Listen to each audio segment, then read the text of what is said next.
NDEs, near-death experience. Folks that have gone through this talk about the angelic beings whom they've encountered, or the light, some sort of transformative experience in these idyllic Elysium landscapes, heaven-like landscapes, and in the vicinity of this mysterious tunnel of light are indeed, people talk about their near-death experience, these personal spirit guides and these sort of karmic arbitrators of our future incarnations, like this life review, or oh, you messed up here, you got to go back and do it over again. I mean, this experience of these lords of karma who advise us to reincarnate into this same world of dense matter, this third dimension hellhole, to reincarnate once again under certain, karmic conditions for for resolution of our evolution as spiritual beings, following this sort of panoramic life review, which forces us to reflect upon all of the significant events of our, most recent incarnate life. And, we're told that this is for our own benefit in somewhat, but, this is a naive way, this is a naive vision this naive vision that I think people are starting to realize as more and more knowledge and gnosis is shared, that this type of karmic life review no longer enjoys the same level of influence that it once held. It seems like more people are beginning to question the reason for all of these absurd incarnations into these dystopian societies of this planet, and cast doubt upon the true motives of these strange entities which present themselves to us on the other side with the pretense of assisting us in our evolutionary path.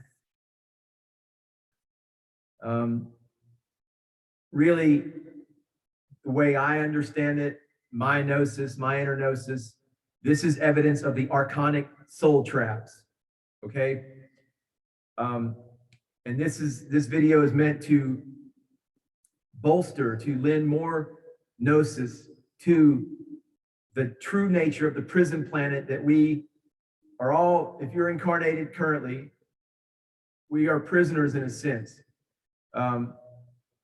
But that is, if you're still living under the false pretense of the digital matrix, that the third dimension is all that there is to reality.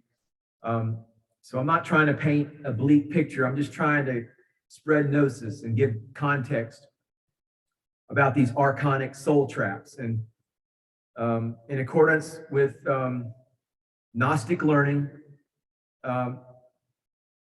this mysterious tunnel that people are seeing, these tunnels of light, are none other than a beguiling simulation which is projected in the astral or etheric plane of our local cosmic environment.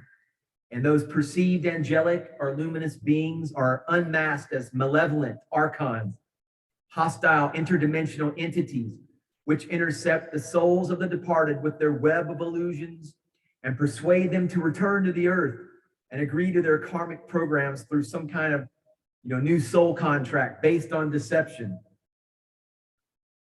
So with that in mind, folks, I want to share some information from a Russian page that I had to do some translation work with.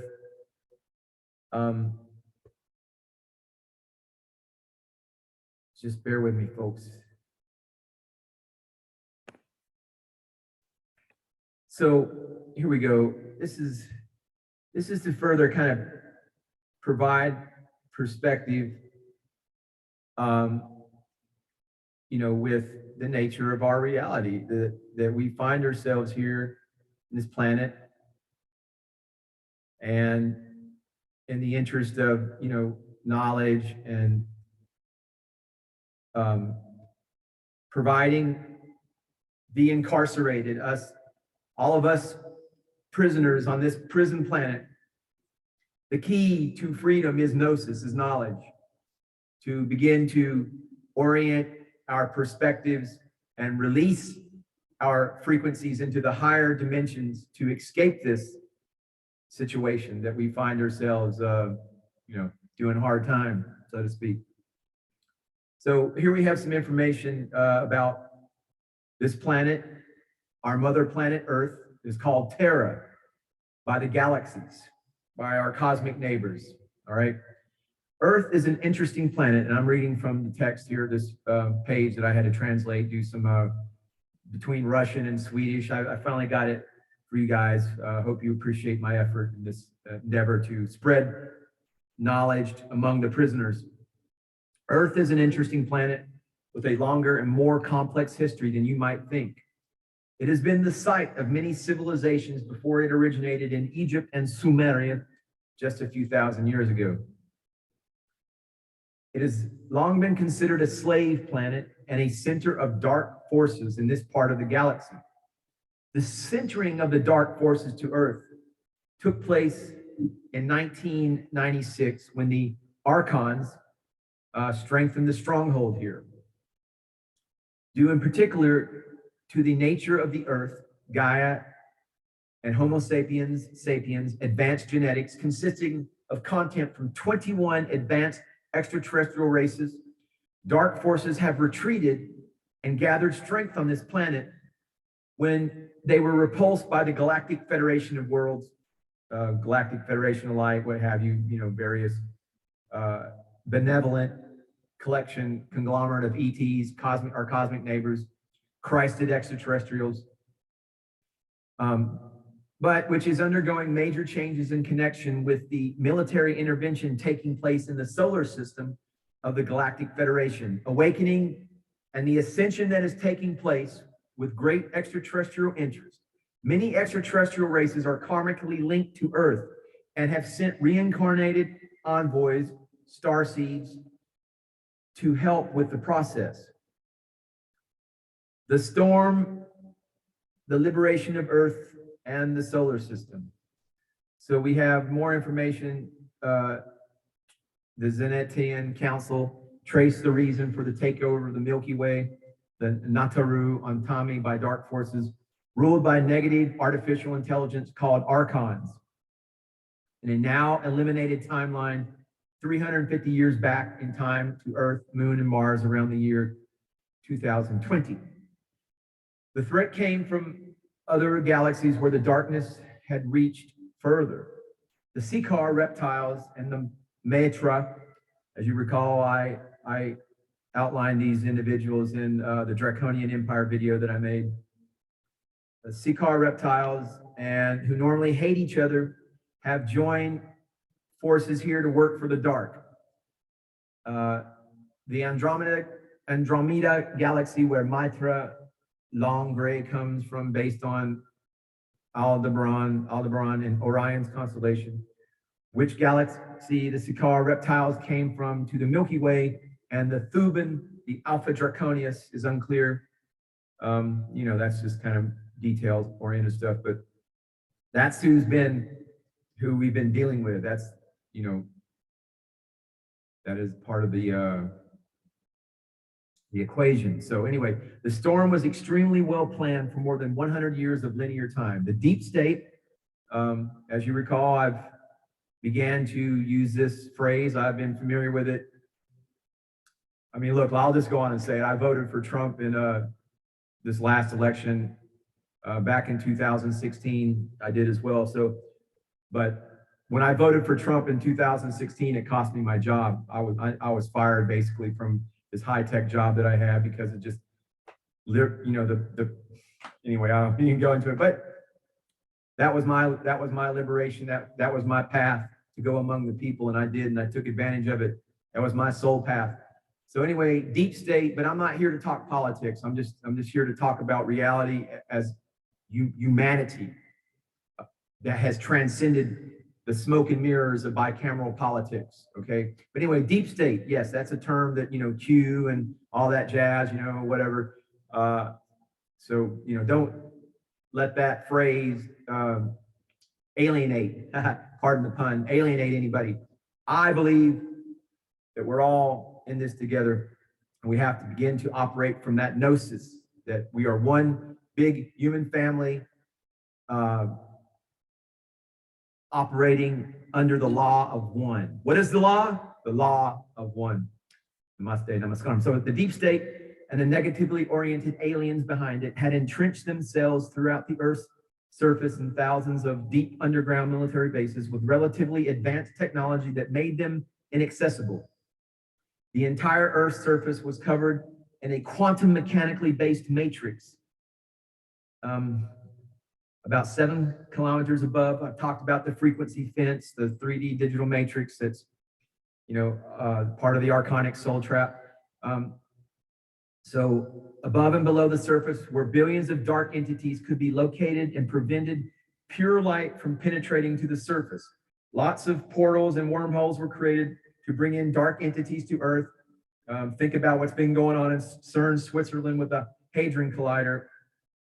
So bring in dark entities Earth and its soul complex. An incredibly deep infiltration of the deep state and the military industrial complex has taken place by the Galactic Federation, GF, the Council of Five, and the Zenatian Alliance for decades. So this is the light forces. I guess people use the term white hat, but the Christ, the good guys, Christ extraterrestrial. So the new Earth, this is what's been going on about. This is what we're all working for to achieve.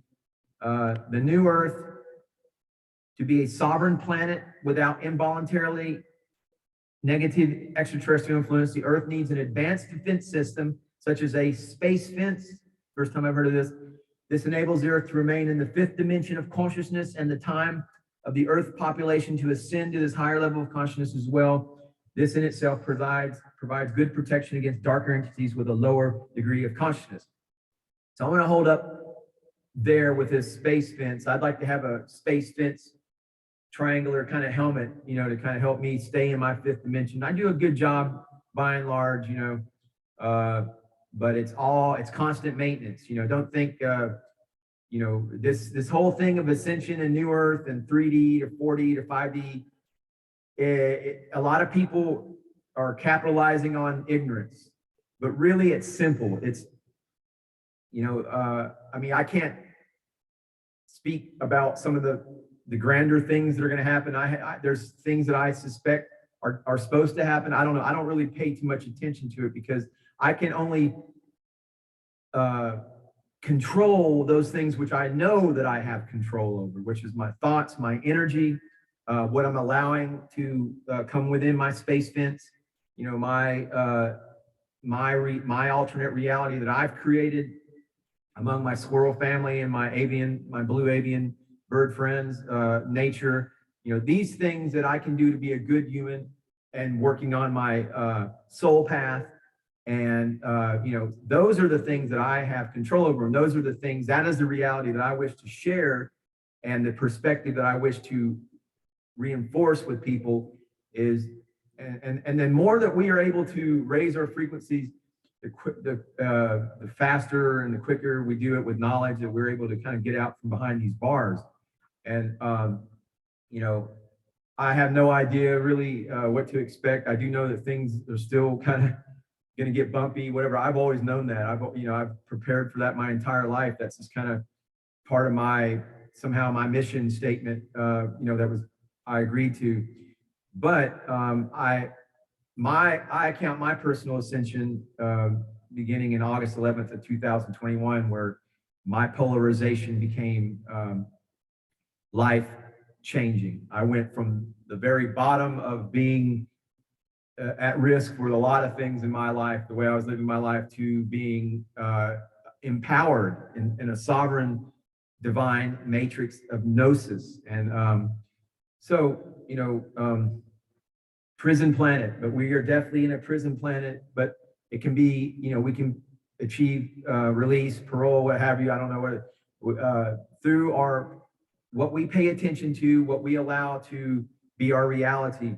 And the reality is easily enough. It's all perspective. It's all mental. It's all consciousness.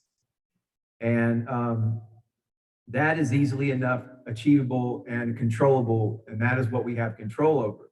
So I hope this information on the prison planet is relative, but essentially reincarnating back into this stuff. You know, I don't want to. I mean, I might. It's yes, it's real. Reincarnation is real, but it's part of the archonic soul trap. I mean, you know, to achieve gnosis and transcendence. The only reason why a person would want to come back to this after post, transcendence, ascension, is to help others. And but if you're, these near-death experiences where people are kind of being deluded and tricked into, oh, well, you messed up here, and that's all part of that third dimensional negative empire that's kind of had, ruled the roost for quite some time, which is, it's over with. I mean, we're still dealing with the fallout, but we're still kind of dealing with things before we get to this golden age. The Kali Yuga, the dark age, is still playing out. But the faster that we all empower ourselves with divine gnosis, the faster we elevate the third dimension prison planet. And that's not, and when I say prison planet, that's not to disparage Mother Earth, Gaia. The Earth, we are all part of the Earth. It's just been kind of been co-opted and been taken over by just the wrong divine plan, or not a divine plan. So anyway, I'm just kind of rambling on right now. Man, that cafeteria food. Anyway, namaste, namaskaram.